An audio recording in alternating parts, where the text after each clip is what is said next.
Sup? How's it going, everybody? You're probably wondering why the fuck are we doing this a little earlier than usual? Well, it's because life really loves to screw me over. Actually, I'm invited for a dinner party. Hello, cheerio. Today is going to be a very, very, very, very short episode. It was a slow week. Go figure. So, with me today we have the usual suspects. We got this robot right over here. Say hi. Hi, everyone. You're supposed to use your robot voice. What the hell's wrong with you? Huh? Go again. Oh, give me a second. We're waiting. Hi, how are you doing? There we go. I'm proud of you. Next, we have our good buddy Ethan, which I want to congratulate for finally making affiliate. Thank you, sir. Happy to be here. How's everybody doing today?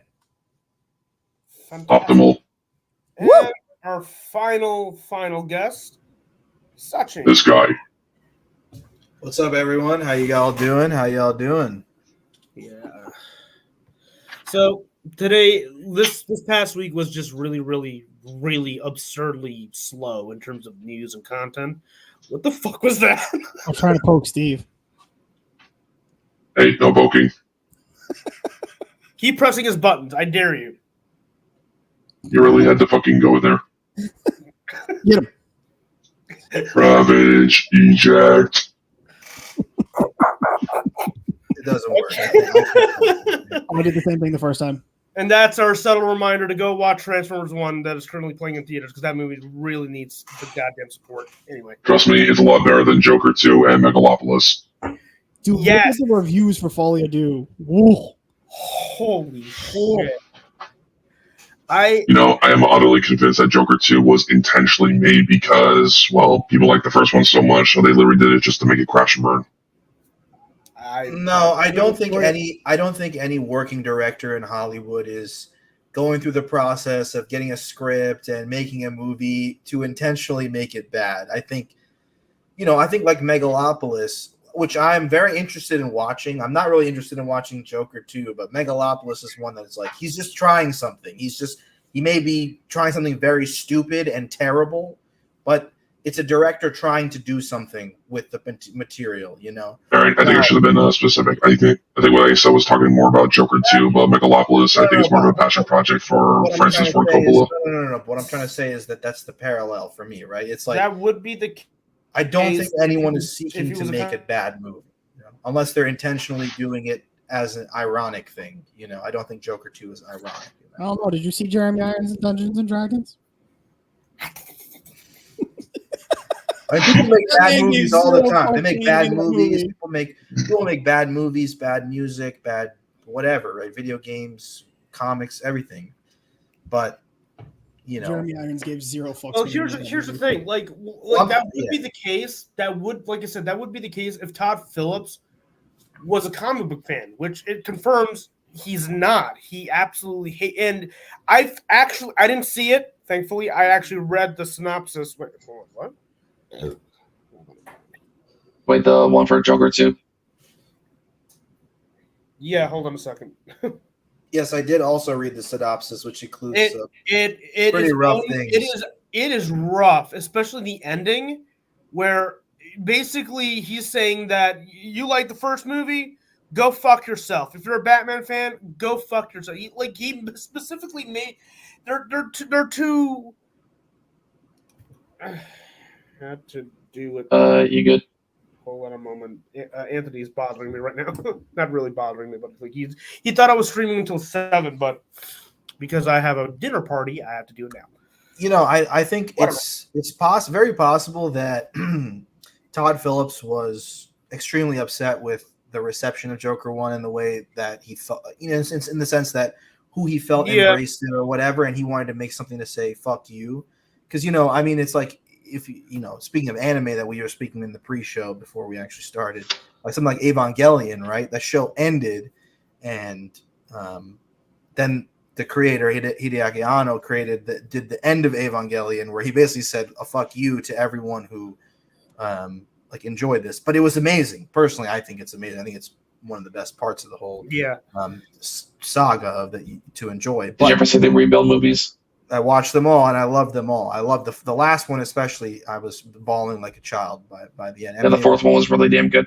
Yeah, they were all perfect, and I'm not perfect, but they were all amazing. But like, you know what I'm saying? Like that could happen. I agree. That could be like that very fuck you to the audience could definitely be a part of whatever that could probably be it. But like by doing so.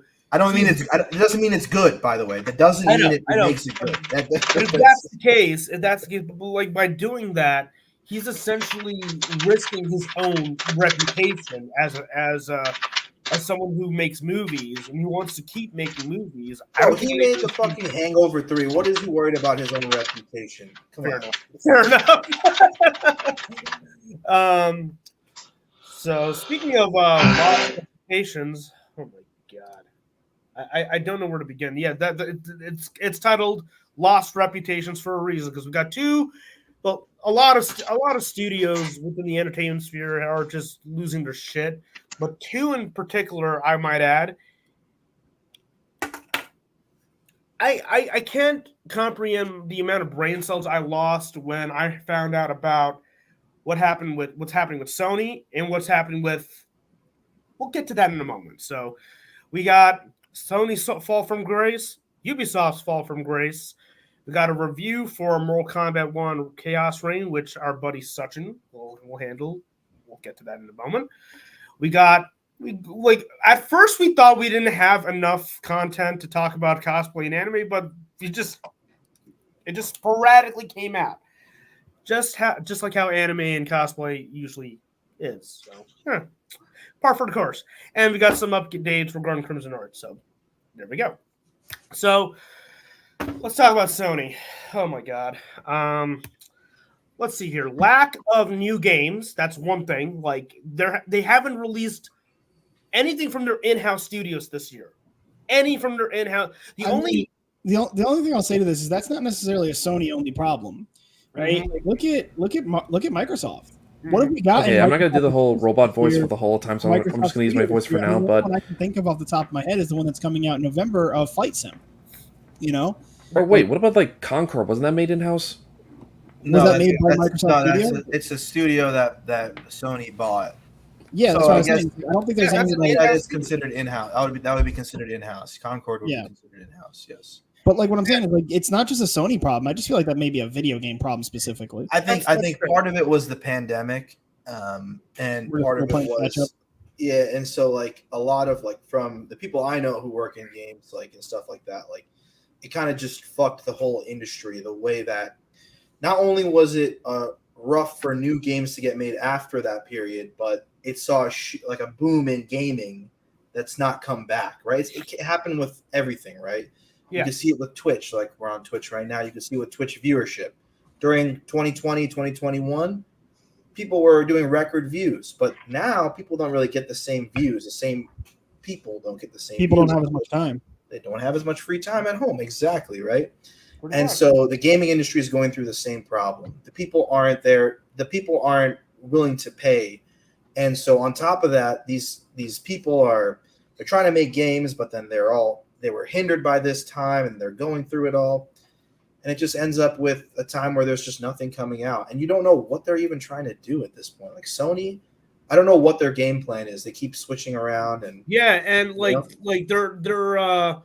they're so backwards as fuck when it comes to like and whatever new releases they do have, they just so happen to be remasters or remakes or like reboots, if you will. Like just recently, this week alone was the release of the Until Dawn remake. This is not a remaster.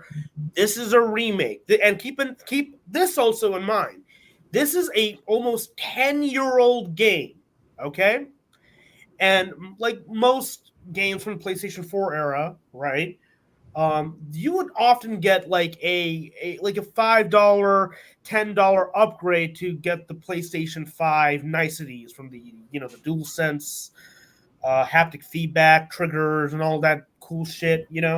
you normally get that. I paid like $30 for the director's cut of Ghost of Tsushima back like a couple years ago, just because like I need to see what the fuck is the fuss with this director's cut is, and it was unnecessary to pay $30, but I am enjoying it. But they did the same thing for Uncharted 4 / Lost Legacy. They had like the what was it called, the Thieves bundle or whatever, where if you get either or, you pay $5, you get the PS5 upgrade along with the other game for free, no hassle. That was an easy purchase. It was just $5, boom, right? You cannot do that for Until Dawn. Until Dawn is a fresh game. They remade that game from scratch using Unreal 5. Like, you cannot pay $10 upgrade for the original. Like, if you own the current version of Until Dawn for PS4, you cannot play that on PlayStation 5. I can confirm that with Anthony. He attempted to stream that earlier this year, only for Sony to essentially brick his copy. He cannot play that shit because of the Until Dawn remake. And it is a remake. It's not a remaster. If it was a remaster, like the dumbass Last of Us Part 2 remaster of that we got, what was it, last year or was it this year? Last year, I think? Like, you can't do that shit. It's just a giant waste of everybody's time. And like I said, this is a 10-year-old game from a system that came before the PlayStation 5. Like, I can understand if they remaster game from PlayStation 1, 2, 3. That makes sense because you... What's what? What are you doing? This. What is this? Huh? Continue, Raj. Continue. Okay. Just keep going. I'm just messing around in the chat. All right. Just ignore me. All right. God damn it. God damn it, Bobby. God damn it, Ethan! You made me lose my train of thought with your damn ass comments.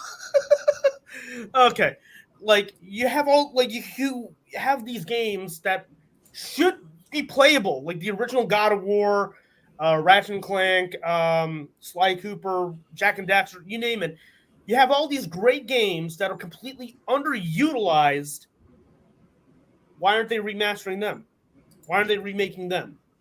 Yes, we're getting fuck. What was one of the remasters that was recently announced at State of Play? Horizon. Not Horizon. Fuck that. I'm talking about from Legacy of Kain. We're getting a Legacy of Kain remaster. Legacy of Kain. Hell yeah, dude. Hell yeah. That's what we're talking about. Not Legacy. Not whatever this shit is. It's so unnecessary, you know? Well, because it's like I can already play Horizon if I want to on my PS4, or if you have a PC. You don't even need. I mean, I guess the spec. I don't know what the specs are, but you can play it on PC as well. The original Horizon. Yeah. If I want to play that, I can just play. I don't need a remaster of it. It's only like fucking 7-8 years old or some shit. It is. You know, I would rather play a remaster of Legacy of Kain, Soul Reaver, man. You know. But I think they go off what they think is going to sell. And a lot of these old games, like as much as we're talking about it, look at when they've done them. Look at the Dead Space remake. They remade a game that was 10 years old, and how well did it actually sell? I know. And I feel so bad because that game, they did such a good job with that Dead Space remake, dude. They did. They did an amazing job with it. But like, look at all of it. Look at what happened when Xbox went and took all the Xbox original and Xbox 360 games and started slapping them onto the Xbox One and the Xbox Series. No, I agree with you. You know, I 100% agree with you. It's like, it doesn't sell. As much as it sucks, and I get what you guys are saying, you got to look at it from their standpoint. At their standpoint, they got to make sure it's going to make money. They don't want to pour all this money into to updating something, and then they have another thing happen like Dead Space where it just completely flops. Well, yeah, but then they're doing it. Yeah, I agree with you. And I think it would just be. I think people just wish they would just invest that time into making new games. You know what I mean? Like, but it's not necessarily it's not necessarily or it's not like they can't make new games if they're making these no masters, but it seems that they're using their already established studios like to do these things. Now you never know, right? Like, Yeah. I mean, behind that, we don't know what game it going on. was, but I know I heard about like one of these studios is like, yeah, we did a remaster of our game and we used like a newer team to help them learn our like engine, to like our tools. We helped them learn our tools by having them remaster this game, and then they had a new game come out after that was like, you know, using these new. So it can always work in the studio's favor to have that happen as well, and it's gonna sell it like fucking hotcakes. Yeah. Fucking Horizon, you know. I'm not a big fan of those games, but they're, you know, They sell. I mean, at least they're doing something. I think they're starting to figure out that kind of like newer video games are dying off, and they're trying to figure out how to not sync, you know. And unfortunately, they're just picking the worst stupid crap to do it on. Uh-huh. And then we get the PlayStation 5 Pro reveal. Dude, what about the We already PlayStation talked 5 about that anniversary? already, but What about the anniversary? Sony's pulling the same shit that they always do. They're under delivering. They're making less than they need to do, and they're not giving us anything worth a damn. There has not been a console released by Sony since the PlayStation 3 original that they've given us something that was worth the money. Like the PlayStation 3 when it came out, the original one, not when they updated it and changed stuff. When the original PS3 came out, it was backwards compatible, which the Xbox 360 didn't have. It had a Blu-ray player in it, which the Xbox 360 didn't have. And at that point, Blu-ray players are stupid expensive. Like they gave us something worth the money. They're now the most expensive console on the market, not by a small margin, and you can turn around and buy a PC for just a little bit more, and you're going to get a lot more out of it. But Wait, instead, what about the PS4? huh? Wait, what about the PS4? Like, What did the PS4 give us? What did the PS4 give us that was revolutionary, or was different, or was new? go ahead, Steve. That's your department. There's nothing that they added that was new. When Xbox well, One, there was came out- one thing that they there was one thing that they added new. It wasn't really. I don't think it was really a major thing console wise though. Keep in mind when it came to PlayStation, for the longest time I was Xbox, although I did want to get into PlayStation. But then because of that stupid Xbox One bullshit that was happening at the time, I just wanted to jump ship to Sony. So the PS4 is technically the first PlayStation console I ever technically owned and stuff. And for the most part, I thought it was like pretty good, though. I think looking back, maybe the only thing that really saved it was like all the really damn good games that it had on. Well, that's on kind of it. been Sony's thing for the longest time. Ever since the PlayStation 3, the only thing really keeping them afloat is their exclusivity. Well, I would also Xbox- say that the other thing and that the fact was they had a larger global market. Xbox is starting to break into the bigger global market, but for the longest time, Sony had the corner on the global market. Well, The yeah, and like was basically Central Asia and the United States. And that was basically it. well the Sony other made thing it. that did change a little bit about the PlayStation 4 was actually the controller. When it came to like the first three systems, the controller, outside of some changes, was relatively the same. Then the DualShock 4 came out, and okay, I'm just gonna come out and say it. Outside of like maybe the battery life, that is probably one of the best controls I've ever no, held in bro, my life. I hate the DualShock 4, dude. The Really? DualShock 4 is considered the worst controller they ever had because of the fucking motion sensor bullshit in it. It had I tons just- of problems. Wait, are I you talking just about the like the 6-axis DualShock controller? I'm indifferent, so I'm not going to say it. Maybe just because I'm nostalgic, but I just love the DualShock 2, bro. It's just The DualShock 2 is the GOAT. DualShock 2 is the GOAT. perfect DualShock 2 is controller. awesome. It's a DualShock 3, perfect, I'm sorry, I'm not a fan form of. factor and like Fuck the controller. DualShock 3. God. Back to what you're saying with the consoles. Like, if you look at it, my whole point was when Xbox. So look at the history of Sony. When it first came out, it brought in the disc format. Before that was always cartridge, right? Dreamcast tried and failed. Sony was the first one to do a disc format, and it changed gaming. Right? 2 came out. It was internet capable, although most people never used it. The exchange, like the fact that you could do the memory instead of having to rely on a cartridge, and instead of having to rely on the game for memory, you had memory cartridges, which was different. There was just a bunch of stuff that it added. But and it was a cheap DVD player. It was like at the time, same thing that I was about to get with 3. When 3 came out, Blu-ray players were anywhere between $1,000 to $3,000. Sony PS3 came out, it was $400, $300, and it came. Oh no! When it came out, it wasn't it $599 when they came out? That was the whole I think thing. it was.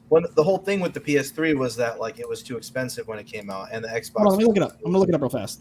Yeah, that was the big thing. It was like Kaz Hirai was like out there on Switch, and it was like, and it's No, whatever. it started at 500 for the 20 gigabytes. Oh, okay, and then the 600 for other one yeah, was okay, so I got it. $599, right? Yeah. All right, it was 500, and what was the Xbox 360? Hold on, I'm gonna look it up because I know the Xbox 360 was cheaper.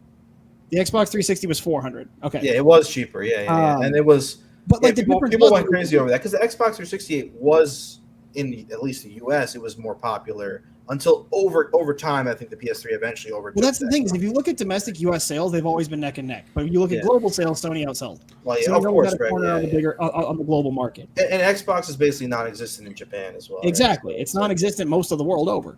But when you look at Sony, when it came out with the 3, it was $100 more than an Xbox, but it had a Blu-ray player and a Sony Blu-ray player. And Sony is the one who started Blu-ray, right? And so because of that, you were getting a high-quality Blu-ray player for next to nothing. It was cheaper than your average Blu-ray player, and it played video games. It was a great value. When 4 came out, they were just like, "Hey, here's a console."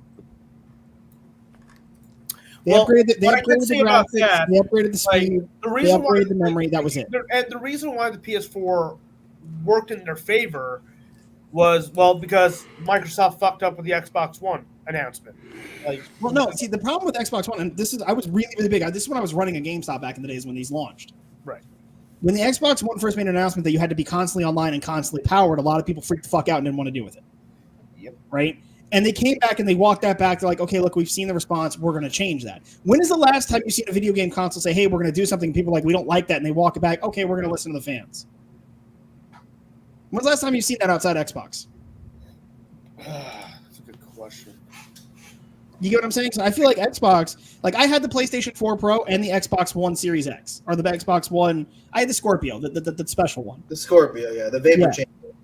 So I had the Xbox One X, the Scorpio edition, because I had it on the pre-order, right? And I had the PlayStation 4 Pro. And I would play the same games between the two of them. The Xbox outperformed the PlayStation every single time, hands down, no questions asked. It brought in the Blu-ray, which now you have Blu-ray player on both because basically Sony let them, which I think was one of the best things they could have done. It gave us better quality games for the Xbox. But like the PlayStation 5 came out. And if you look at the PlayStation 5 specs versus the PlayStation 4 Pro specs, there's not a vast difference. If you look at the Xbox One specs versus the Xbox Series X specs, there's a big difference. You know, and I feel like that's unfortunately been a problem. Looks fantastic. I think that's unfortunately been a problem for Sony lately. They're just kind of half-assing it. They're just kind of putting out consoles as cash grabs. And They're not really Well, doing yeah, anything. because I think like, they had such an advantage last time around, right? The PS4 during the PS4 era, like they were so ahead in terms of like people like no like I mean I don't know if you guys are it seems like you guys are kind of Xbox. I mean Raj at least, and so you guys seem like Xbox guys, but like I mean I'm not like whatever kind of guy. I don't really care whichever one. yeah. But it's like during that time, everyone I talked to, they all switched from 360 to PS4.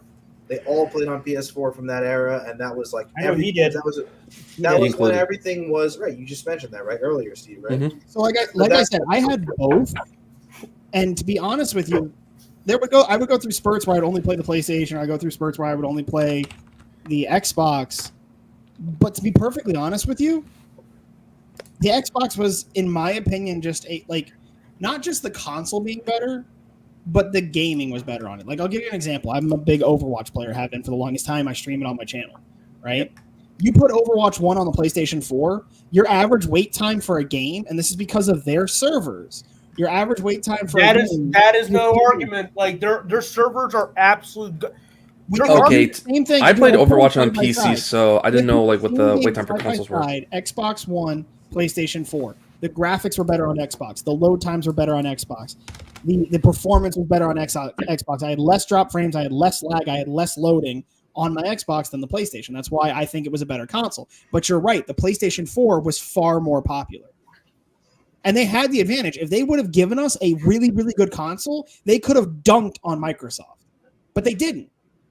And then Xbox came out, and they saw that that's basically what kept them around, was putting out a better piece of hardware. And what they do this time around, the Xbox Series X came out, and if you look at the specs, blew the PlayStation 5 out of the water. Well, yes, their online servers especially were just utter garbage. The reason why Sony, at least during the PlayStation 4 era, actually had some ground to stand on is because of their fucking exclusives, right? Like That's exactly what I was thinking. Right? You're Right. so right. Go for it. Yeah. like this masterpiece. Mwah. But then we got hold on. It started with this. In my opinion, it started with this. and then this, and then this, and fucking this. Like, No, what PlayStation had the better exclusives. Let's be real. Oh, and Bloodborne as also well, include- which for some reason Sony refuses to make an updated version or put on but PC. Bloodborne is a different. It's a From Software game that's published by Sony. That's a different. Yeah. They didn't make it. Sony didn't make the game, so that's a little bit of. Well, an but issue. here's my problem though right now. Okay, like, and this is where Sony is like kind of falters here. Well, like, yes, these games are incredible. I'm not taking away that fact alone. These are phenomenal games. Probably my one of my personal favorites in general, right? But the problem is, all these games right here, if not more so, they're very similar in their own right. They're both third-person cinematic action adventures with some slight RPG elements here and there. But that's always been Sony's thing. That's always Sony has always been the This wasn't RPG it. game. No, this right here, you don't get that shit. It's just a simple hack and slash. No, I understand that, but I'm saying like Sony has always been the RPG. I know we're going to talk about Ubisoft, but let's talk about Square Enix. Square Enix was partnered with Sony for so long Yeah. and had all the exclusives on Sony. Yep. You know, and Sony fucked up by letting them basically put their exclusives on other consoles. Getting Final Fantasy on Xbox, getting Kingdom Hearts on Xbox. Yeah. Sony used to be, that was one of Sony's biggest calls to fame, was their exclusives and the fact that if you wanted good RPGs, especially JRPGs, you had to play. You went to go to PlayStation. That is why I had Yeah. a PlayStation 4. That is why I had a PlayStation 3. That's why I had a PlayStation 2. Not because I thought they were better consoles. I preferred the Xbox. But if I wanted to play Final Fantasy 12, I needed the PlayStation 2. If I wanted to play Kingdom Hearts, I had the PlayStation. And it's the same reason, like, same thing's happening with their current exclusives right now. Like, God of War is now on PC. Uncharted is on PC. Like, before, I was gonna bring that up. before the PC, Spider-Man like, is on PC. yeah, exactly. At Like, this point, as much as I'm not a Master Race guy, I'm sitting in front of my PC right now. As much as I'm not a Master Race guy, now that all the exclusives are coming out on PC, there's almost no point to owning a console anymore. that's him. Okay, I'm gonna say this. Even though I'm more like Team PC and Nintendo nowadays in terms of like what I play on, I still like to actually have some of the consoles. I mean, even like older consoles I have with me, either just because of the feel of it or the fact that honestly, I understand the whole emulation thing, but sometimes if I already have the games with me, I might as well just play on the consoles already. Okay, that's and the thing different. I I do, like to sit in my that's giant different. ass lazy chair, lean back, and turn my big ass TV on and play some Xbox. I like it. Sitting in front of a screen like this, doing streaming, I enjoy it. But this is not as relaxing to me as sitting in my big ass chair and playing on my TV. No, I don't. although I a don't lot of games I don't on like that. PC, I still like to use controls with as well. I don't know depending why on I'm the game. like that because I prefer like sitting right in front of a monitor, like having it all right This in is too front of close me. to me, Even if like, I have a controller in my hand, as long as I can like have a comfortable chair, I can like lean back in my chair and kind of like cool out. I mean, I don't disagree with you. I'm cool with that. Like I said, that's just me. I But, prefer. that's what I'm saying. It's interesting how different people are different. Yeah, because I'm a PC guy first.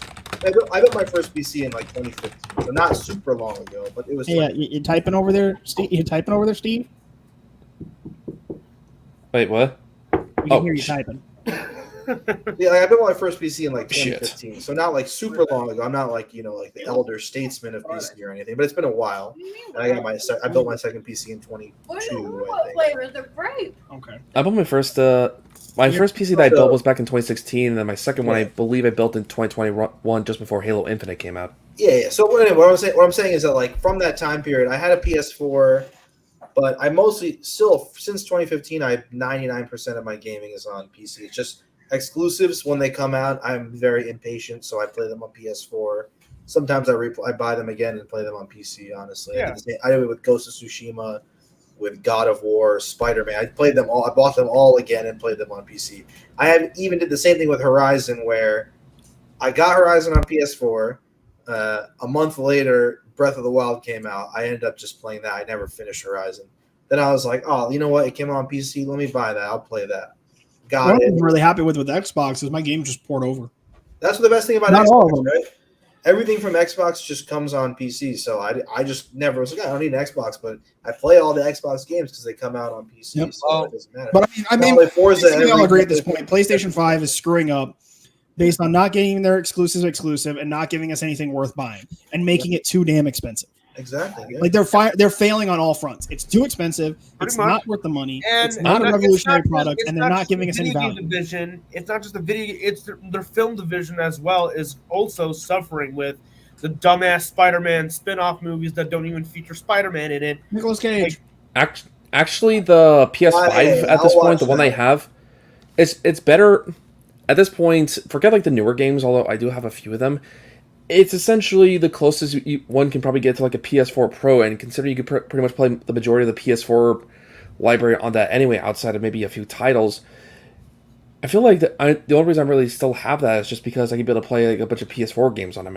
I was in the middle of playing Dark Souls Remastered on it. Well, yeah, like, I mean, my PS5 is mostly a 4K Blu-ray player for me, so that's basically. Eh.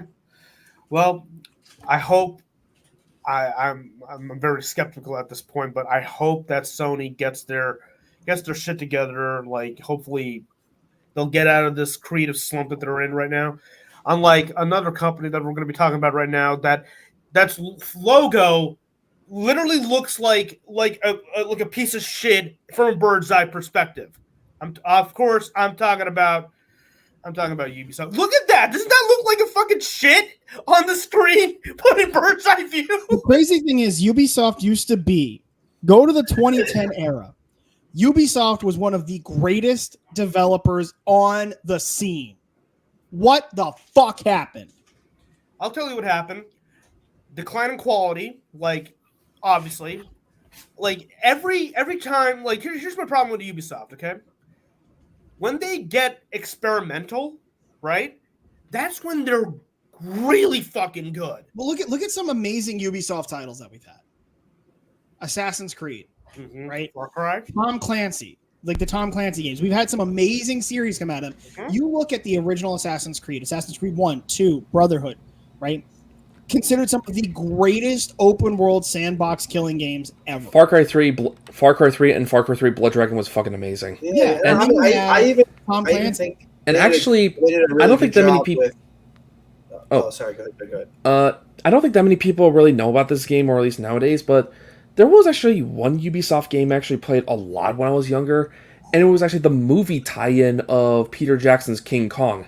Like, they didn't need to go that hard, but holy shit, that game was awesome. It was actually a really good and even terrifying, like, first-person shooter game, and then other times you're essentially playing King Kong fighting against, like, a bunch of dinosaurs, and from what I remember, it was actually really good, atmospheric, immersive, and I never thought I'd say this, but as someone who loves dinosaurs, that game made them fucking terrifying. Sorry, I can help myself.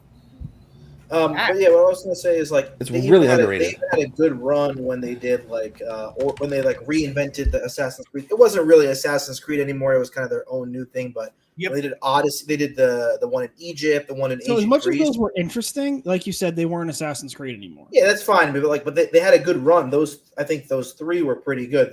That one and then the Valhalla. I didn't really finish. It got too much by Valhalla, but the first two I really enjoyed them for what they were. They weren't really Assassin's Creed, but like they had a good run. They even still had things going.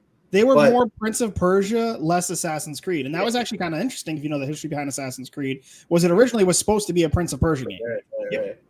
So, but basically they kind of went back to roots with it, but they stripped down all the stuff that made Assassin's Creed, and basically made Prince of Persia again.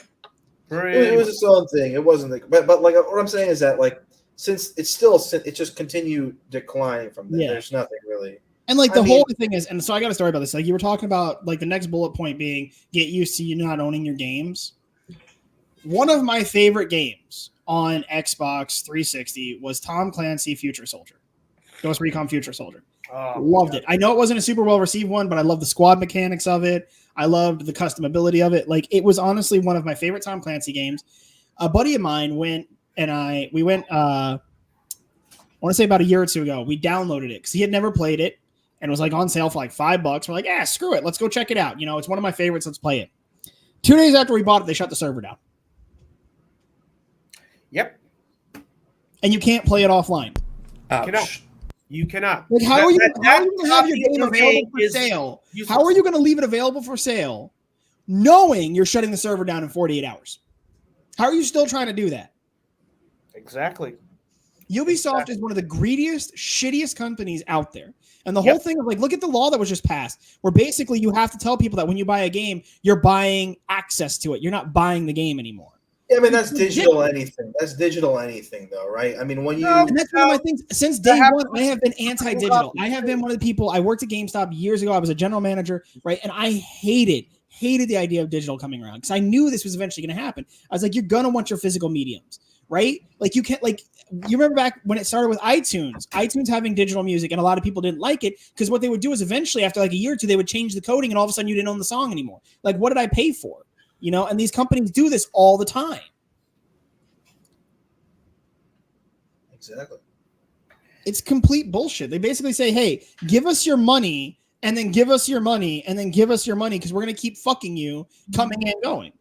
Oh yeah, like there are movies I own on Amazon or whatever to like watch, or Apple to like watch them, and it's like, oh, this title's not available on our service anymore. It's like, So what did I pay for, you know? yeah, like why did I buy this movie? You know what I mean? Like, well, I wanted to watch it again, but I can't now. So fuck me, I guess. Yeah, it's absolutely insane that these companies can get away with this. That they can basically like, hey, we're selling you something, and they're having to change it now. They're not selling you something; they're basically renting it to you. Essentially, yeah. I mean, Like video the games are now problem is, like, rentals.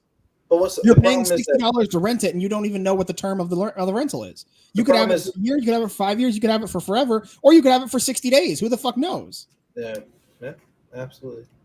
Like, what are they going to do now that that law is passed? Now that Ubisoft is trying to get this to be a thing, like, what happens if every studio does that? And now it's going to be there's no more battle passes. Fuck battle passes. You have to pay every month to play the game. Mhm. Like, every game is going to become pay to play, right? And it's going to be okay. Yeah, the game itself doesn't cost. We'll give everybody free access to it, but if you want to play it each month, you're going to have to pay a monthly fee just to pay it. How long are we? How far away from that are we? Well, I mean, that kind of already exists with like an MMO, doesn't it? Yep. But To back some to the extent. whole our topic of lack of interest, like apart from like not owning your own games, but like the lack of interest in any title by Ubisoft has of late, it's just gone down the drain. Like remember, like I said, when Ubisoft got experimental, like say For Honor or whatever, that's when they were fucking good. But when they realized that, oh wow, we have a major success, we got to keep turning out the same shit over and over and over and over again. Think about this for a second. It's like Assassin's Creed, Far Cry. Was The Division also open world? I'm not entirely sure. I haven't really played the Yes. Thank you. They're all basically open world simulations, essentially. All of them are the same. They're like there's no there's a different fresh coat of paint on each installment, but there's like nothing new to offer. Like once they finally got their formula, they just ran with it, and people started to get like the formula got stale. People got old. People got sick of it. Nobody cares. We want to move on, and they didn't even get that until Assassin's Creed Shadows. Like even like it's like solely the reason why Star Wars Outlaws also flopped bad, and this is a Star Wars game. Forget about the fact that the playable. And they blame the fans, like, oh, it's the fans' fault this didn't do well. No, I think it's a pretty good game. I was I'm about not to bring gonna that shit up. I couldn't believe that Yeez actually had the fucking audacity to blame basically us for their fucking misfortunes. That's what pisses me Isn't off. Star Wars also like a bit of a damaged brand at this point? Yeah, it is. It is, Especially in the video game space. There's like, I mean, it's just, like, heck, I know we were better talking about how Transformers. I know about the whole like little too late or something else, but I'm just gonna come out and say it. The fact that I still see people, even the younger people, even still at least mention Transformers in somewhat of a positive light, shows that maybe it's not as huge as it once was, but there's still at least a good amount of people who still legit enjoy it.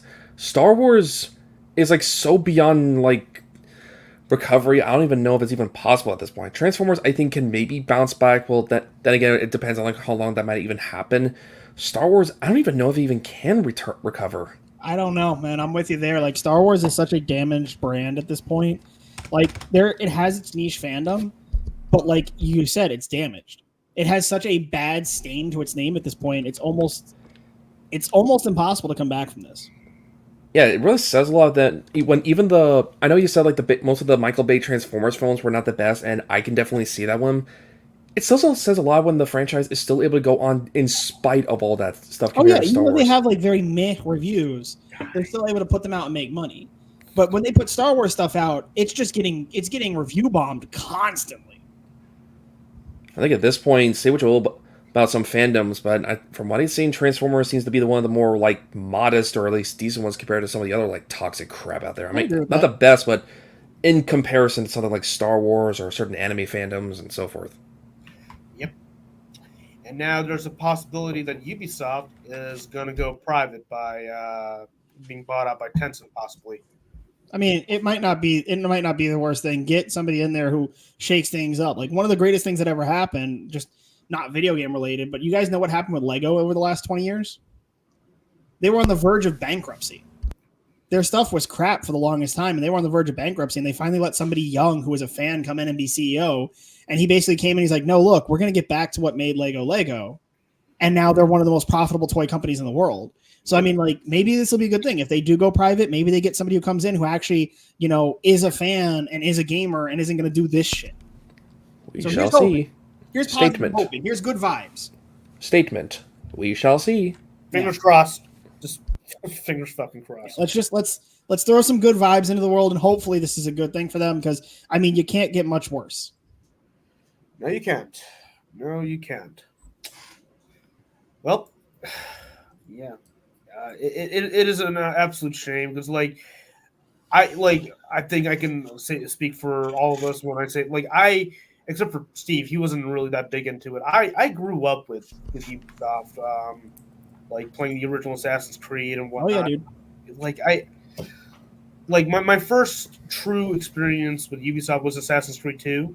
Honestly, I played a little bit of the original game and I thought it was fun, you know, but AC2 was when I really took them seriously as a company, that they cared about the quality of their games, you know, with the Ezio trilogy, and then of course Black Flag came out. That they had a grasp into what they were doing, even with Far Cry 3 and all that. And it is just a goddamn shame that it has come to this. It's just greed. It's greed and stupidity. And what's happening with Assassin's Creed Shadows is just yeah, you guys deserve this. You guys fucking deserve to get bought out. We have been begging for feudal Japan in Assassin's Creed for legitimately 15 years. And it's too late. It's too late. At this point, you've already kind of shot yourself in the foot. We have this we got this now. We don't need We got Ghost of Yotai coming out. Not to mention, there's some other stuff around Assassin's Creed Shadows that I really don't want to get into. It's just too much of a rabbit hole and shit. It really is. It undeniably oh my god. Oh, Shadows. People are nuts, dude. Shadows. I'm glad that they made the smart decision to delay that shit.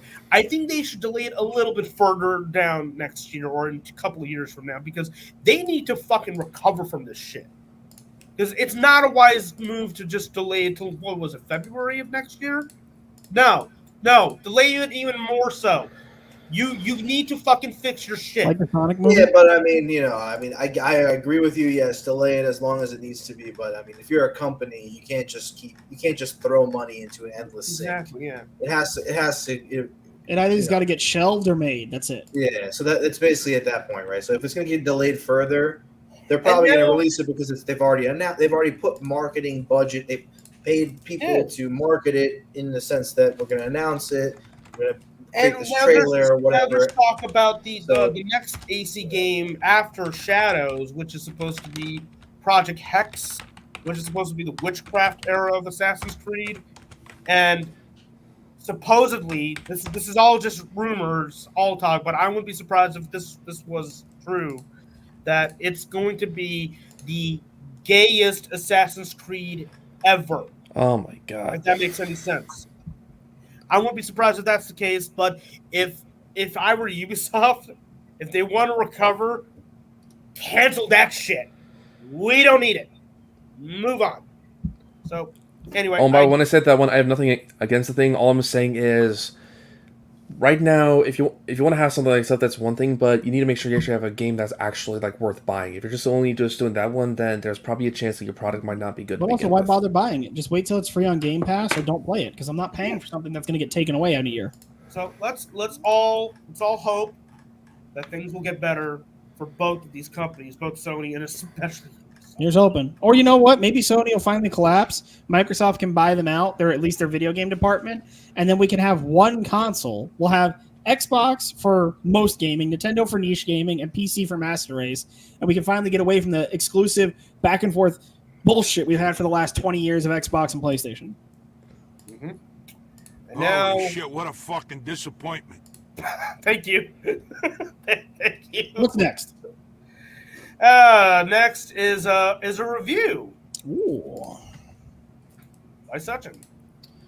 All right, so I will be doing a short little review of Mortal Kombat 1 Chaos Reigns. It's an expansion for the Mortal Kombat 1 game, I believe, which came out last year. I don't know if you guys are big Mortal Kombat fans at all in the podcast. I like Mortal here. Kombat fine, but I do enjoy it a little bit, but I never really played much of the games, though I did do a little bit. I'm not really that much in the fighting games outside of maybe like one or two. And honestly, the only thing I really do in regards to any NetherRealm game, as well as Injustice, is I just kind of watch like the cutscenes on YouTube as like one really long movie and stuff. And honestly, for this one, I thought it was just kind of eh. Yeah, so I mean, I'll get into that. You know, I'm a big fighting game fan. I love, as you can see from my background, which is from. Although Street Omni-Man Fighter. fighting Homelander is kind of awesome. Sure, it's pretty cool.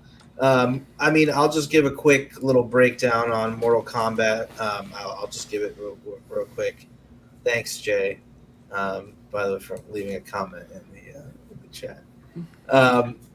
So, of course, with Mortal Kombat 9, they reinvented their whole series. They were going like a 3D kind of angle, right? And so they brought it back to their original style. Mortal Kombat X was kind of their competitive peak. I don't know how it did commercially, but I know that on the competitive side of the fighting game community, Mortal Kombat X is usually considered to be their best. And then they released Mortal Kombat 11, which was probably their commercial peak. I mean, that game sold like hotcakes. People loved it. You know, I mean, on the competitive side, people hated it. They thought it was too slow. They thought there was too much defense. They thought it was boring to play. It was sluggish. And so they thought to bring it kind of to a better place with Mortal Kombat 1. Now, I'm not going to give a whole review of Mortal Kombat 1, but I will just say it's an assist fighter. So if you ever played a fighting game that has assists, it's just a fighting game where you can summon another character who's not a part of the main fighting game roster, who can do moves. They have different moves, and usually they can be canceled out of like a special move can. But that's kind of the gimmick of this game. This expansion is $50, so it's a big ask. Okay, now what does it come with? So the paid that comes with this expansion is 3 new characters. Well, it's 6 total characters, but 3 new characters come out on purchase. You get them: Sector, Cyrax, and Noob. At least Sector and Noob are pretty cool. Cyrax kind of whack. I don't really know what the hell is going on with Cyrax. There's like a 2-hour or so story mode. I mean, I'll go in a little bit more into story mode later. And you get 4 costumes with the pre-order. I think there's a bunch of more other costumes. I don't know if they're part of the paid expansion specifically or not. Now, on the free side, this is just part of the update that comes with the expansion. They added animalities for every character. So these are a throwback to, I believe, Ultimate Mortal Kombat 3. Or Mortal Kombat 2, I can't remember exactly which one it is, where you can do a fatality where you turn it to the characters turn into an animal, and it's very goofy, Scorpion turning into a giant scorpion and stuff like that. So we have all kinds of fun, goofy stuff like that. It's very over the top, fun. It's kind of better than their regular fatalities, in my opinion, because they're so goofy. They're kind of I don't know like I said, if anyone's into Mortal Kombat, but Mortal Kombat X, the fatalities got very gruesome and gory, and there were some stories that came out about the people who worked at NetherRealm and some of the stuff they had to go through to do research in order to actually create the fatalities and how it really fucked them up. Basically, I don't really know exactly. I don't know the full details of that story, but it was very gruesome. So they kind of scaled it back and to be more fun and kind of over the top, and so that way it's less like scary, like that type of thing. Anyway, so we got the animalities, we got new brutalities. They added practice while waiting for online matches, which is something that should have been there from the beginning, which is big. When you play Street Fighter, especially, and King of Fighters, you can pick your team or you can pick your character. You can practice in the training mode online while you wait for matches with whoever you want. That's a huge thing. You want to be able to practice your combos. Let's say you lose a match, while you're waiting for your next match, switch the person you're fighting against to them. You try some new things out. Oh, this might work. Oh, well, I was in this situation. Let me try this. How does that work? So it's good they got that. They added some single player changes like Towers of Time. They had 4 new stages with 2 variations each, and 1 new variation for 5 of the existing stages. So a lot of free stuff with this expansion, even if you don't buy the whole expansion with the new story and the 6 new characters. It was Sector Cyrax new that you get, like I said before, on purchase, and the 3 new other characters are going to be guest characters, which are Conan, Ghostface, and TX. Personally, I'm not a huge fan of guest characters. It depends. I'm not too crazy about this stuff. I know, Steve, you were like, oh, Omni-Man and Homelander. Like, it's cool, but, like, I'm not crazy about it as much as I am. More so if it was another fighting game character, it would be more fun for me. But that's just my personal thing. The story mode. On the story mode, it wasn't the greatest thing ever, but, Chaos Reigns has it's kind of quick. It's 2 hours long. There's nothing really going on.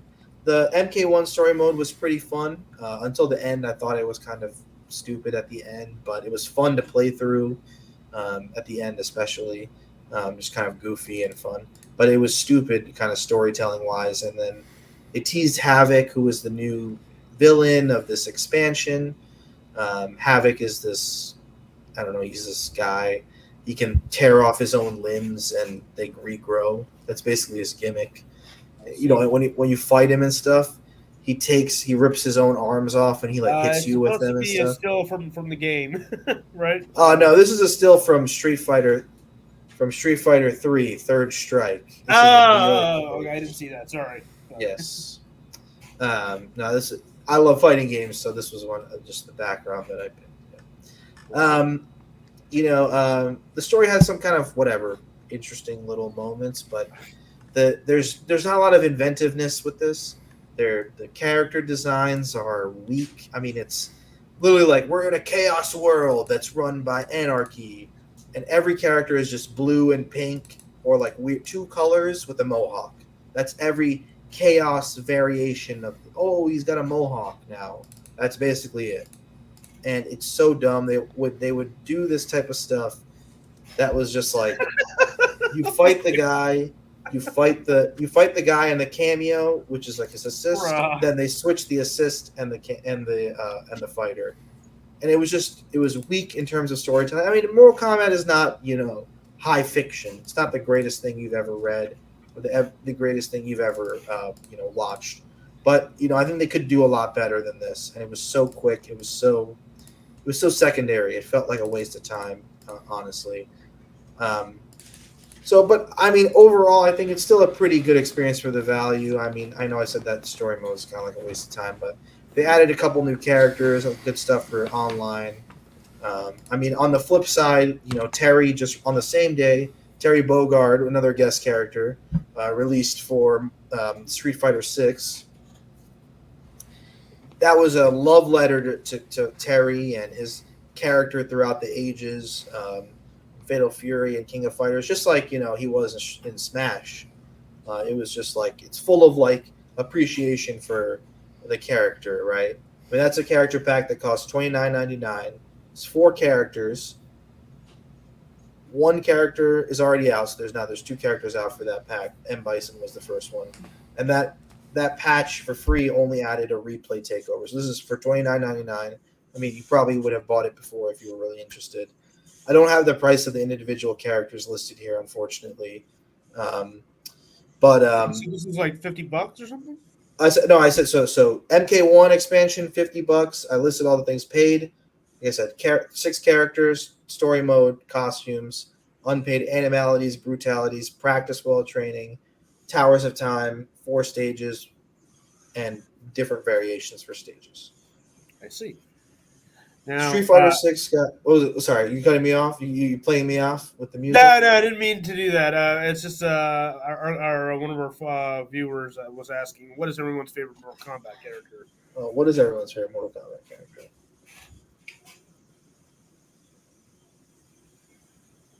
I'm gonna go simple and just say Scorpion. Why not? I've never played one in its entirety. Really? I've dabbled in some of the arcade games once upon a time, but that's it. I think the only ones I kind of liked were Scorpion, Sub-Zero, Reptile, Cyrex, and Sector. I'm always a big fan of the robots. Johnny Cage, Raiden, and I think that's kind of about it. I know there's some other ones, but I'm usually either the fan of like the ninjas. That's like half the cast, bro. That's like half the cast. So yeah, I mean, you like a lot of them. Yeah. I would say, I like Melina a lot. I mean, not from like a Coomer angle, but I like Melina a lot. I like playing as her. We'll have no gooning over here, sir. Yeah, I like Melina. She's a great. I like to play as her. I love the way she plays in Mortal Kombat from the beginning. So she's always been my one. All right. Anyway, so this, like I said, for the street, it's Jay. Don't worry about Jay. Sorry about him. So on the like I said, so the Terry Street Fighter 6, that's a $29.99. That comes with 4 characters. Like I said, $50, 5 characters plus story mode, 6 characters plus story mode. Then Tekken also had a $40 pack, 4 characters. Heihachi just came out, I believe, also last week. Some other stuff they added, but a couple minor things. I mean, I would say, so just to wrap that all, why I'm bringing that up is that all these fighting games are having kind of a big era right now, especially in the community. So just all this stuff came out right at the same time. So it's kind of, you can see the value judgment you have based on other things. Yeah, I think the value of Mortal Kombat is it's there. If you're interested in playing the story mode, it's there. And if you're interested in the new characters, it's there. But it is a pricey expansion. I would probably give it a 3 out of 5 overall, just because the new characters are cool. Especially Noob Saibot is super fun to play. But I mean, I'm more of a Street Fighter guy. I've been a big fan of Terry. I love Fatal Fury and King of Fighters. I did get into Tekken a few times, and my main was always Yoshimitsu. Okay, yeah. I mean, Yoshimitsu's in the game already. I believe, but Heihachi. He died. They did the whole thing. He died in Tekken 7, and it's like, he's not coming back, guys. He's not coming back. And then it's like, DLC. Heihachi's back. They did the same thing for M. Bison in Street Fighter 6. It's, it's just easy to sell. So, I mean, like I said, I think a 3 out of 5. The story is kind of not that great, but I love the character designs. Cool, Jay. Okay. Oh. I was going with the trend. All right. Okay. But yeah. Okay. That sounds interesting. I gotta put my claws away. Claws on. Claws stay on, sir. All right. Okay. So so you gave it a 3 out of 5, right? So all right. Sure. Anybody interested? Go ahead. Let us know in the comments. Like I said, I've never really played Mortal Kombat. Fighting games never been my style. That's fine. I love fighting games so much. Nothing against them. Like, I tried Soul Calibur, I tried Tekken, I tried Mortal Kombat. I would say they're the perfect party game. Like, you grab your friends, just have some fun. The only online games I play really these days are fighting games, because Soul Calibur does rule. Yes, Jay, it does rule for a party type thing. But I love fighting games because it's just like a competition between you and one other person. Yeah. And it's like a test of your skill against them. And it's like, if someone's spamming something against you, for example, you could be like, oh, you're a little bitch, you're spamming me. But it's like, yes, they're spamming you because you can't figure out how to beat them. You can't figure out how to beat that spam. There is a way to beat the spam, So you have to always like think on your feet and be able to like adapt to another player that's fighting you. And that's why I love fighting games. I'm not great at them, but I think Street Fighter 6 is amazing. So, yeah. Anyway, that was my review of Mortal Kombat. So. All right. Sounds great. Great job, man. Thank you. That was interesting to hear. Yeah, it was good. Now we'll get into the world of cosplay and anime. It was a very, very somber week, but we have some. Oh my god, I don't know how to begin this. All right, so this whole thing, cosplay anime talk today, is going to focus on one thing and one thing only, and it's fucking etiquette.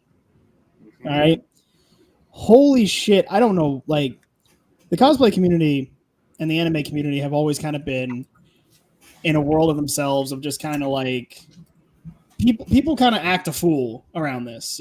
Sachin was talking about it earlier in pre-show. Like, people act a fool in these communities for no reason.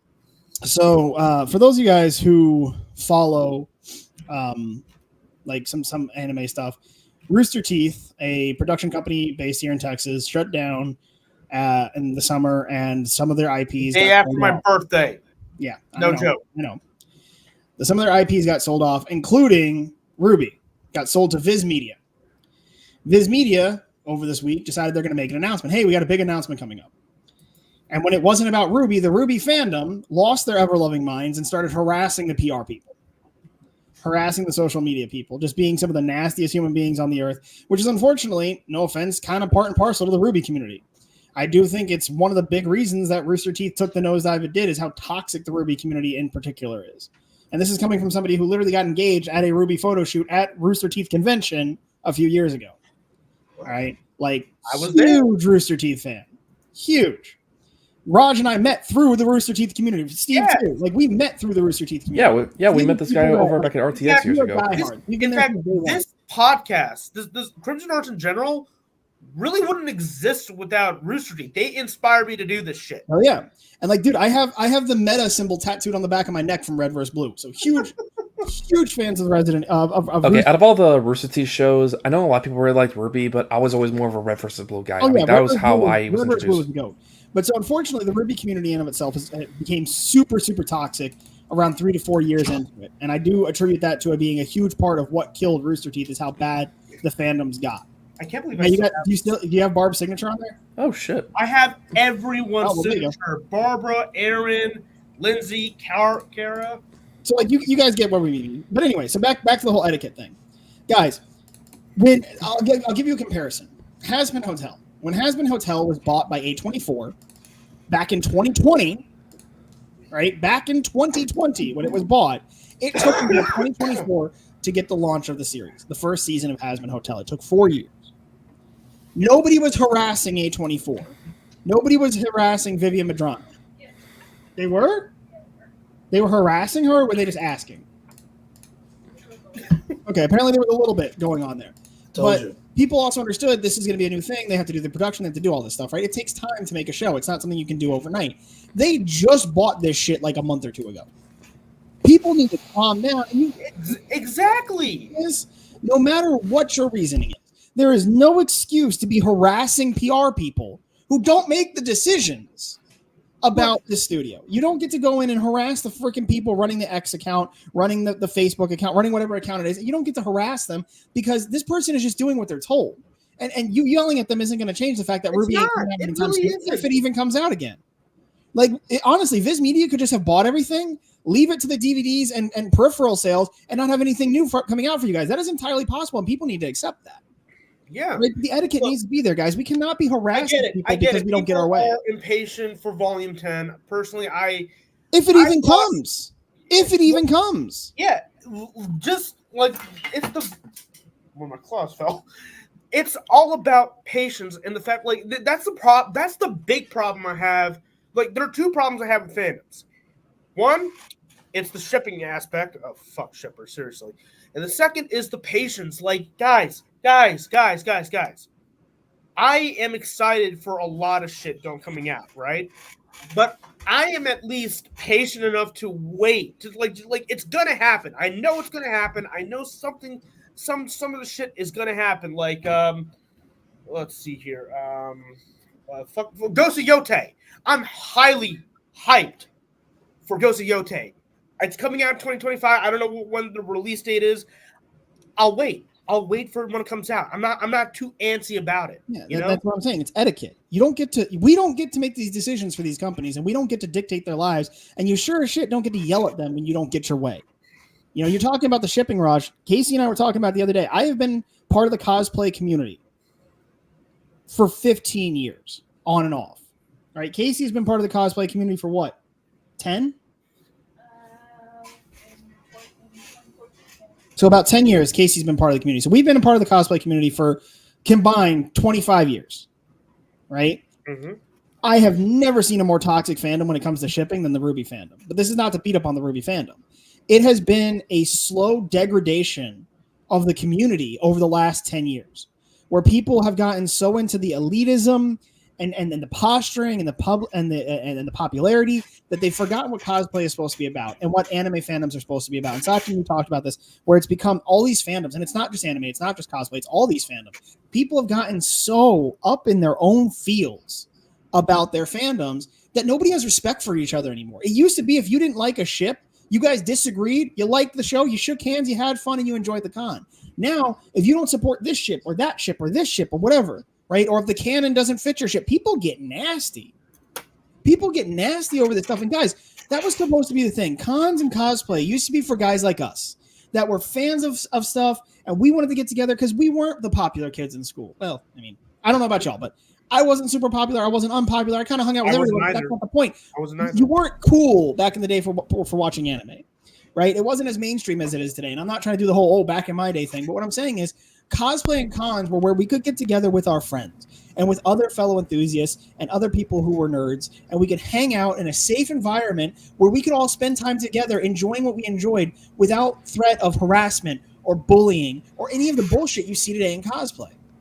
Cosplay etiquette is you respect other cosplayers. You don't judge them based on the quality of the cosplay. You don't know what their situation is. You don't know what their ability is. That might be the best damn thing that they can do in their situation. You don't get the right to bully them for that. So the bullying needs to stop, guys. The cosplay etiquette is just not there anymore. I mean, you see it with the RWBY fan. You see it. It's just you go to cons nowadays, and the elitism is insane. We need to have respect for our fellow cosplayers and realize that this needs to get back to what it used to be of fans and fandoms getting together and hanging out in a safe space where everybody can enjoy what they enjoy together. You know, I'm not trying to talk over everyone, but go ahead.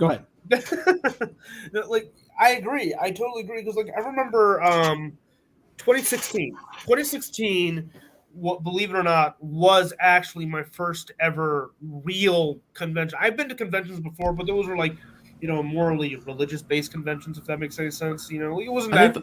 I think my first convention ever was New York Comic Con back in 2013. But I was just kind of going in there, just kind of, oh, this looks kind of neat and all this other stuff. I never really like experienced a convention until like 2016 with RTX.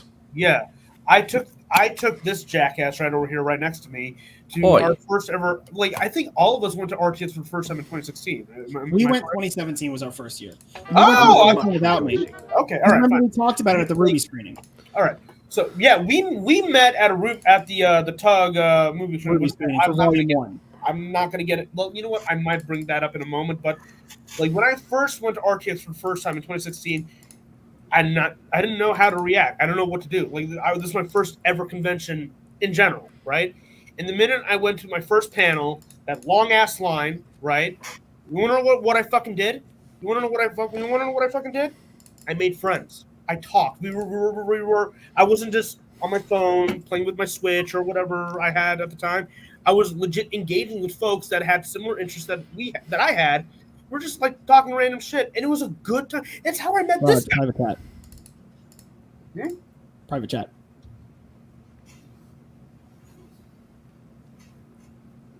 Technical thing. Sorry, guys. Sorry about that. Like. I like even when we went to the RWBY Tug screenings, and like this is actually this is a true story, and I'm ashamed to even relay this out loud. But okay, so I'm not going to say that the first 3 volumes of RWBY were perfect.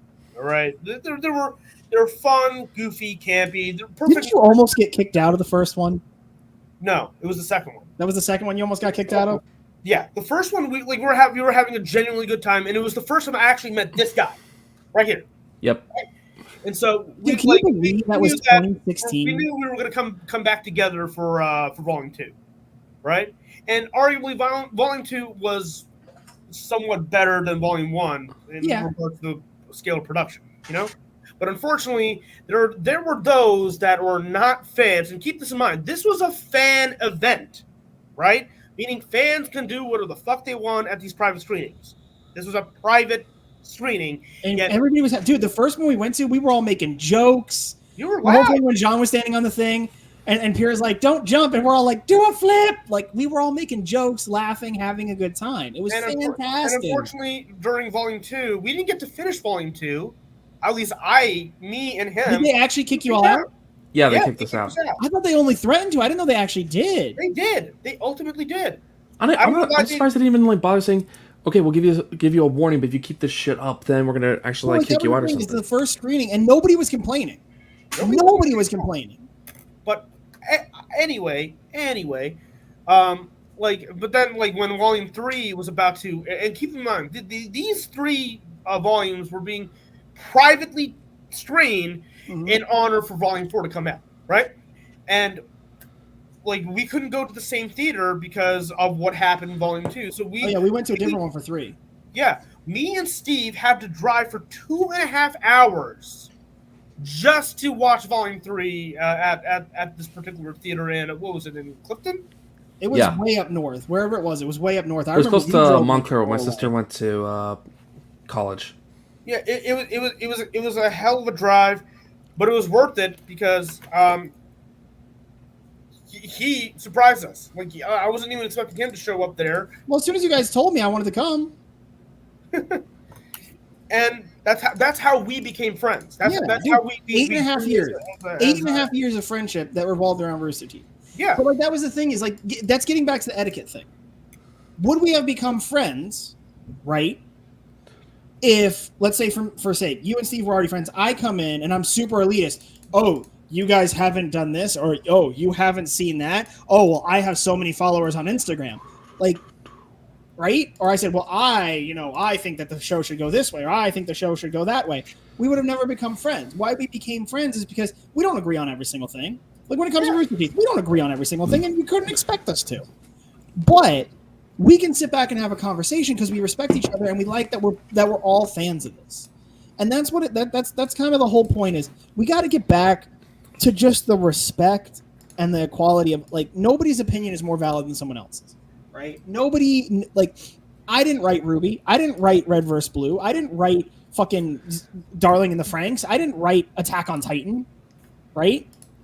Neither did any of you. Neither did anybody watching this. None of us wrote these things. None of us were in the writer's head when they wrote it. Now, Raj, both you and I are writers, right? And there's so much that goes on in the back of our minds that when somebody reads it, I sent you the rough draft of my book, and you read it, and there was questions that you had that I didn't put to paper, but you had questions about stuff, and I had to explain my thought process behind it. Could you imagine if you went and said, oh, well, I think it's because of this, and I don't care what the writer says. I'm going to say that this is why it is. You got to get away from this idea in the cosplay and anime community and all fandoms, like Saichin said, that it's not about us. It's about us enjoying it. It's about coming together as fans and enjoying it. So we got to get back to that level of etiquette. Respect for cosplayers. Don't touch people. Don't take photos. Cosplay is not consent. Right? You got to ask. Neither is I've seen people. I forget what it was. Let me actually see if I can find it real fast. One of the cosplayers I follow on X posted that somebody just came up and hugged them at DreamHack today without even asking. And really? dude, for some people, you just don't do that. We're going to be at Big Texas Comic Con next weekend. A week from today, or a week from yesterday, we're going to be at Big Texas Comic Con. In February, we're all going to be, I don't know about Sachin's coming. I know that Steve, Raj, and I, we're all going to be in Florida for MegaCon. Right? And if you guys want to come up and you want to say hey to us, you want to take a photo, you want to do anything like that, you want to just hang out, we're totally down. But what you can't do is just come up, grab on us, talk to us, touch us, and do stuff like that without talking, because there's fucking etiquette. Just because people are online, because you enjoy something, you can't do that. That's all you got to do. Be respectful to others. It's basically the things we were all taught at grade school, essentially. Yeah, Be respectful to others. It's not that hard. And if you're gonna act the way you guys are acting, then here's my message to you. There, fuck you. No, honestly, dude, if you guys can't understand at this point, if cosplayers and fandoms can't understand at this point to be respectful, I mean, dude, I don't know what else to say. It's basic decency. Nobody owes you anything for being a fan. Nobody owes you their time or energy because you're a fan. None of these, just because you've been a fan for X amount of time, I can sit back and say, I've been watching Red vs. Blue since season 3 started. right? Raj, when did you come in? I came in pretty much right around season 6, I believe. Okay, what about you, Steve? Huh? When did you come into Red vs. Blue? Okay. This was a bit of a weird thing. The time I came around Red vs. Blue was actually through the PSAs at first because, well, I think Comic-Con and stuff. Yeah, I think I was, Well, that was around maybe season only 5, like right? 11 or 12 at that point. they were But already- Okay. but in terms of like actually like watching the show, I think the first season I got into it was when after my dad showed me Family Guy Blue Harvest, the first Family Guy Star Wars parody. Okay. We watched Red vs. Blue season 5 right after, and that was the one I first started, and then I was watching. You came in around season 5. Sachin, did you watch Red vs. Yeah. Blue? Yeah, probably only in the early seasons though. It was probably like 2 or 3. My older brother and his friends showed me that shit. Okay. So it was So that I only watched the first 2 or 3. Before it was when they went to Halo 2. I remember watching that. And then when they so you went to stopped at Halo season 3. I stopped when they went to Halo 3. That's when I stopped. Okay, then you stopped at season. You stopped after season 5, because season 6 is when they went to the Halo 3 graphics. Okay. Okay, so actually, this is a prime example. We got somebody, Saichin, who watched 1 through 5. But stopped. But he's the oldest fan among us. He watched 1. He started with that. He started early. Then you have me, who came in season 3 and stayed for the whole time. Then you have Raj, and you have Steve, who came in around season 5 and has stayed for the whole time. And then technically Steve came in, and then Raj, you said you came in around season 6, right? Yeah. And you stayed for the whole time. So technically, with this elitism crap, Sachin, despite having seen less of it than all of us, should have the authority because he was here first. Does that make any sense? No. Okay, let's think about because he didn't watch all of it. I was here earlier than you guys. 2 seasons before Steve, 3 seasons before Raj, right? Should I be able to say that I know more? I'm more authority. I have my opinions mean more because I was in it longer? No, of course not. That would be absurd. That would be It's the mentality of the people within cosplay that gets their shit from, I don't know, fucking Party City or Spirit of Halloween, and then we got those elitist cosplayers who are like, oh, did you make your fucking cosplay? Oh yeah, dude, that's a huge thing, and it's honestly a huge deterrent for cosplayers out there.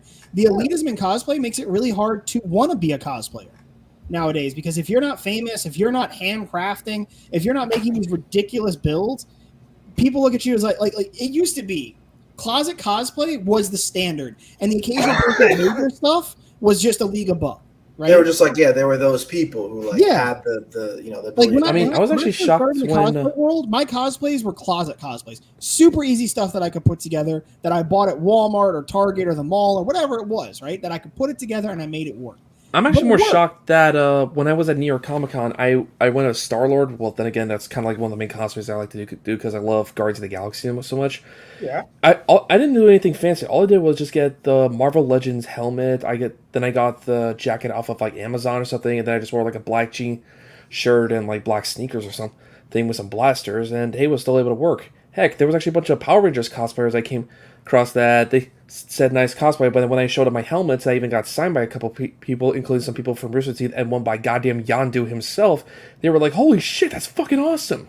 Yeah, and that's the thing, is that used to be what cosplay was about, was getting together and hanging out with fellow nerds, right? Dude, some of my favorite cosplays I do are closet cosplays. My Punisher, the only thing on there that's not closet is the vest that I made, right? And then you look at my Agent 47. I bought a suit, a white dress shirt, and I got the tie from the collector's edition of Hitman, right? And so it's literally a closet cosplay. I got this shit for my birthday. No thanks to this guy right here. Yeah. See, Hello. I can easily just go to a Fan Expo or New York Comic Con as this. I'm basically cosplaying right now. I just need to grow a fucking beard. Boom, I'll be a fat ass Wolverine for all I care. There. I'm not screen accurate, for crying out loud. But that's kind of my point, is getting away from all the stuff that we've done. It just comes back to, this used to be what cosplay was about. Was people hanging out, the 4 of us. We don't all have the same path in life. We don't all have the same goals in life. We don't all do the same shit in life. But we're friends. Well, Sachin, I'm still meeting you. But we're friends. We're a social group. And because we have the same love of the same stuff, we're able to get in here together, hang out, bullshit. We've been on this for an hour, 20 minutes, and we're just hanging out talking. We're hanging out having a good time. This is what cosplay should be about. So guys out there who are watching this, if you're fans, dude, get away from the elitism. Get away from the bullshit of who's better than who worked harder than who has more followers than who. Right? I mean, even that doesn't matter. I mean, even with me, like, I know I kind of joke about the whole PC Master Race thing, but yeah, I'm sorry. There's still also, like, a lot of people in the fucking PC fan community who can be, like, elitist fucking assholes and says, oh, if you play on consoles, you're automatically inferior. Bullshit. There are a lot of things that PC is obviously better at, but I'm not going to demean anyone who just wants to play on consoles either for preferences or budget or something else. No. It's the same thing if someone wants to get into cosplay. If they don't have, like, the skills or the money to make some of the most, like, insane cosplays, one of the coolest things that happened with Casey and I getting together, right, is because Casey's really, really good at sewing and making outfits, and I'm really, really good at making props, right? It worked out for us. She could help me make outfits because I sucked at it, and I could help her make props. The one outfit I ever fully made myself, I actually won an award for it, but it was crap. Let's be honest. Like, it was cool that I made it myself, but it was crap. I'm not going to sit here in front like I did some amazing piece of art. Just find your friends, hang out, have a good time, work around each other. Like, all of us have different abilities and different specialties that we can bring to each other, Like, I mean, some of us are better at marketing on social media, right? Some of us are better at putting together technology stuff like Raj. I don't know how to do any of this crap. I don't know how to put all this technological stuff together like you do. Like, look at the party you just did last week, right? Stuff that you put together. Stuff. I can't do that, but if I need help, I know I could reach out to you. Find some friends, hang out, have a good time. Stop harassing people. Stop being dicks. Anyway, that's all I got for cosplay now. And most importantly, just have fun. That's all. That's why we're all here. We're here to relax. Conventions are supposed to be fun. Yes. If you're not having fun, you're doing it wrong. Exactly. And if you're alone at a cosplay convention making people uncomfortable, I don't care if you're having fun, you're doing it wrong. To what you just said quite earlier is like you weren't the most popular fucking kids in high school, right? And like we would have been bullied. We would have been bullied up the ass for talking about this shit at the school lunch table.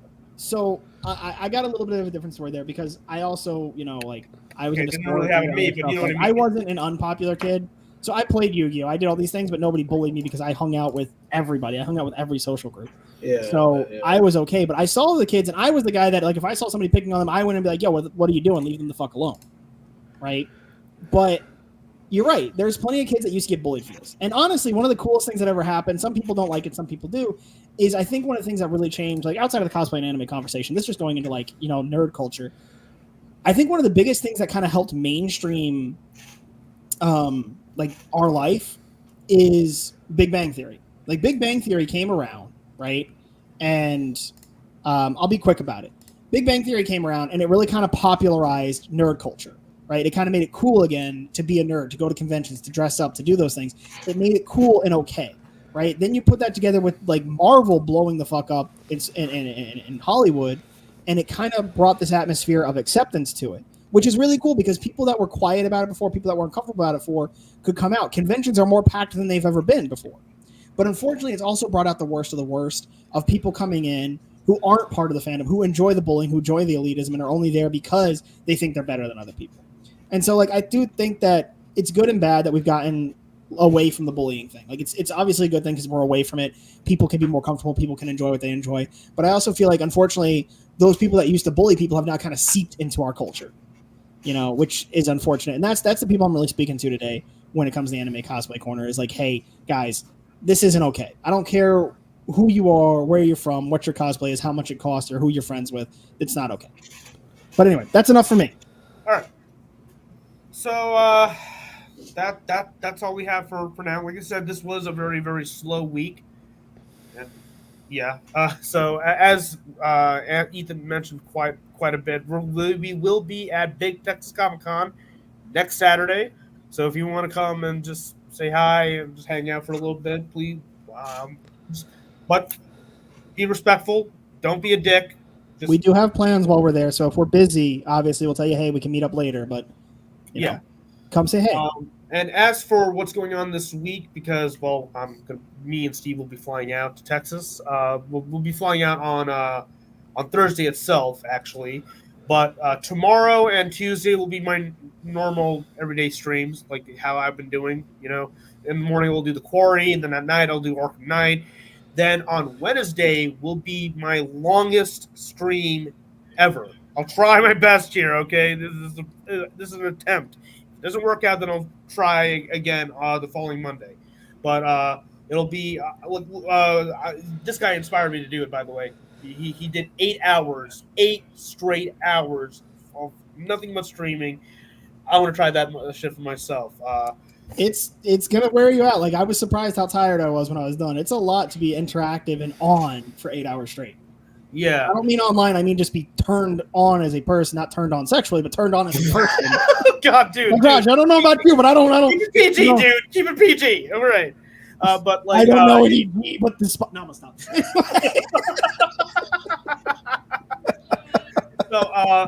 So Wednesday alone, it's gonna be straight up, just full blown Arkham Knight. All right, we'll just like play through that for 8 hours straight. Oh my god, I'm kind of dreading that right now as I speak. Or maybe I should just stick with Minecraft. I don't know. I'll decide that later. I Why not think do variety? Do a little of everything. Throw some jackbacks on there. You can play with your friends. Jackbacks. you want me to bring Jack? You want me to bring Steve? Yeah. Huh? I'll jump in, dude. We can do it all. I'll hop in there with you. All right, so We'll make yeah, it a good let's say longest stream ever. Then for when we travel, I will be vlogging. You'll see a lot. Or you'll be just chatting when I'm at the airport or at the hotel or whatever. I'll just like, hey, just if you want to come by and just chill, we'll just chat. While we're at the con, I know I am personally. I don't know if we're doing for Crimson Arts. I am personally going to be doing an IRL stream at the con while we're there on Saturday. I don't know about you guys. If you're I'm planning going on to be doing that. something. I'm going to be So doing you guys that. follow us. Feel free to follow. You got Crimson Arts Studio. You got Raj over here.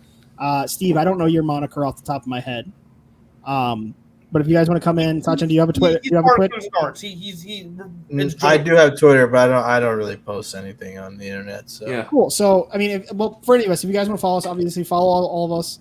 We'll be online. You guys can come say hey. I mean, if you want to come be a part of the podcast, then come say hi. We'll just throw you in real fast. I mean, why the hell not? Yep. Anyway, Bots. thank you so much for joining. Thank you, Sachin. Thank you, Ethan. Thank you, Soundwave. You're welcome. And I'll see you in the next one. Take care, everybody. See ya. thanks for having us.